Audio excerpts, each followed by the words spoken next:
Hello everyone, welcome back to another episode of history bytes. आज हम बात करेंगे दिल्ली सल्तनत के बारे में, जो 1206 से 1550 तक रही। चलो इसे 5 राजवंशों में बांटकर समझते हैं जिन्होंने इस दौरान राज किया।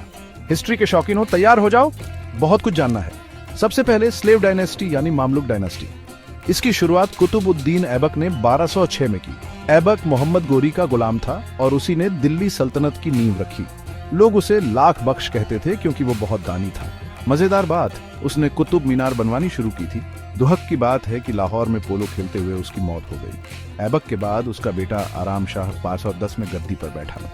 वो अच्छा राजा नहीं था और उसे अमीरों ने हटा दिया। फिर आए इल्तुतमिश 1211 में, स्लेव डायनेस्टी के असली निर्माता। उसने दिल्ली को राजधानी बनाया और चालीसा नाम का तुर्क अमीरों का ग्रुप बनाया। उसने चांदी और तांबे के सिक्के भी चलवाए। इल्तुतमिश की मृत्यु 1230 में हुई। फिर आई रजिया सुल्तान, दिल्ली सल्तनत की पहली और एकमात्र महिला शासक। वो इल्तुतमिश की बेटी थी और 1230 से 1240 तक राज किया। काबिल होने के बावजूद तुर्क अमीरों को वो पसंद नहीं थी और उन्होंने विद्रोह कर दिया। उसे पकड़ लिया गया और बाद में मार डाला गया। रजिया के बाद कई कमजोर शासक आए, जैसे बहराम शाह, अलाउद्दीन मसूद और नसीरुद्दीन महमूद। लेकिन फिर 1259 में गयासुद्दीन बल बनाया और उसने सुल्तान की शक्ति वापस लाई।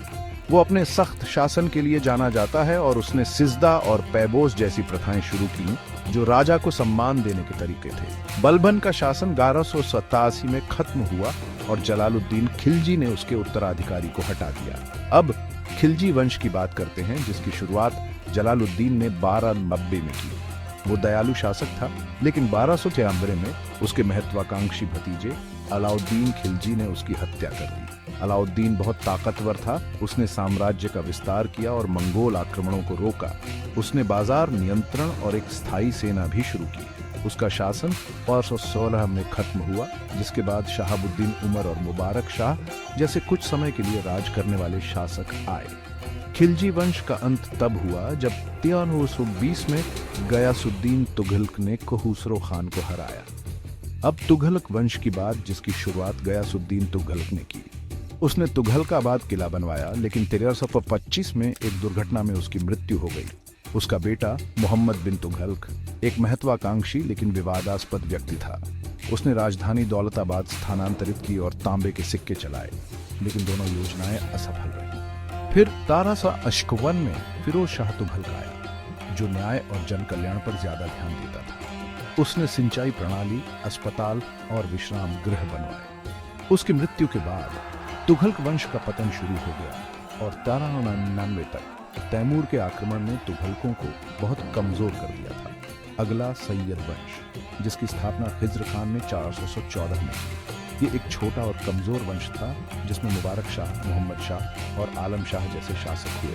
अंततः 1458 में बहलोल लोदी ने सत्ता संभाली, जिससे लोदी वंश की शुरुआत हुई। लोदी वंश में बहलोल लोदी जैसे शासक हुए, जिन्होंने अफगान सत्ता को मजबूत किया, और सिकंदर लोदी, जिन्होंने आगरा शहर की स्थापना की और कर प्रणाली में सुधार किया। लेकिन आखिरी लोदी शासक इब्राहिम लोदी को अपने अमीरों के विद्रोह का सामना करना पड़ा। 1540 में पानीपत के पहले युद्ध में बाबर ने उसे हरा दिया, जिससे दिल्ली सल्तनत का अंत और मुगल साम्राज्य का आरंभ हुआ। तो ये थी दिल्ली सल्तनत के शासकों की पूरी कहानी। महत्वाकांक्षी विस्तार से लेकर महत्वपूर्ण सुधारों तक उनके शासन का भारतीय समाज, प्रशासन और संस्कृति पर स्थायी प्रभाव पड़ा। देखने के लिए धन्यवाद। अगर आपको ये वीडियो पसंद आया तो लाइक बटन दबाएं और ज्यादा हिस्ट्री वीडियो जी के लिए सब्सक्राइब करें। अगले वीडियो में मिलते हैं।